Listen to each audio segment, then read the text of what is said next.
Kita. Wala pa hindi mo gampo. Wala na. Sukli.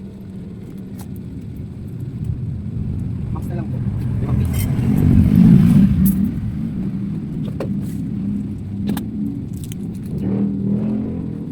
Good morning. Tayo.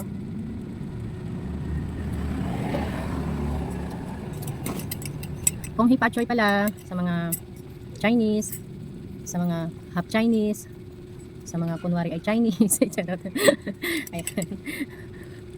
Kung hipachoy sa inyo, kapit tayo. Ayan. Kumusta naman ang ating pack na pack, di ba? Sabi nga nung kapitbahay ko dito, pinati niya ako ng kung hipachoy kasi red na red daw yung lipstick ko. Kaya sabi ko, kahit wala tayong handa, ayan, ito na lang ang inihanda natin, red lipstick, di ba? Red lipstick. Sobrang lamig ngayon. Hindi na talaga ako naliligo ng madaling araw. Madalang na. Tuwing tanghali or hapon, ayan. Pero nag-iinit pa rin ako ng mainit na tubig. Pangkanto.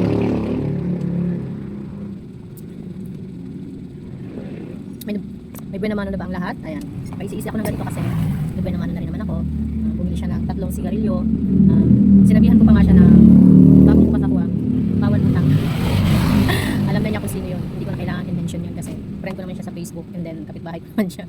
Ano kasi, dati kasi 2 months ago or 3 months ago, hindi ko natanda. Kasi kabubukas ko lang talaga. Siya yung unang customer ko. Nangutang mo naman sa akin. Ayun, sabi ko sa kanya, bilhan mo lang ako kahit isang steak. Tapos, ayun, okay na. Pwede na kitang pautangin. Kaya, siya yung ganahan ko kanina. Pinaalalahanan ko na lang, oy, bagong bukas ako, bawal utang. Sabi niya, opo ate. Diba?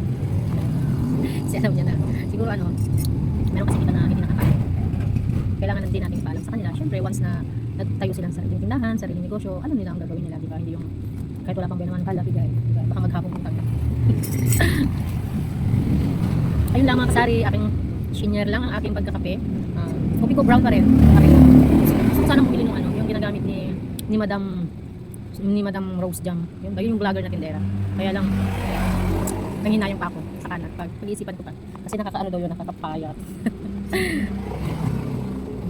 Ubus na. Kanina pa kasi itong kape na to. So ngayon ko lang naisipan na mag-video kasi wala akong maisip na i-upload ngayong araw na to. Ang hirap kasi mag-isip araw-araw ng i-upload mo, ipo-content mo. Isa pa yan sa nakakagulo ng isip namin mga tindera. Ayan, good morning mga kasari. Hanggang dito na lang muna ang aking chika for now sa aking munting tindahan. Okay, pachoy. Bye!